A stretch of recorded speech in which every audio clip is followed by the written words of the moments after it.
আওয়ামী লীগের কার্যক্রম নিষিদ্ধের খবরে বগুড়ায় মিষ্টি বিতরণ হয়েছে। রোববার রাতে শহরের সাতমাথা এলাকায় মিষ্টি বিতরণ করেন জাতীয় নাগরিক পার্টির নেতাকর্মীরা।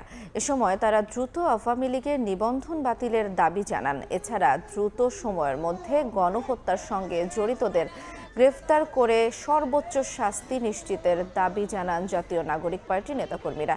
পরে নেতাকর্মী, সমর্থক ও স্থানীয়দের মাঝে মিষ্টি বিতরণ করা হয়।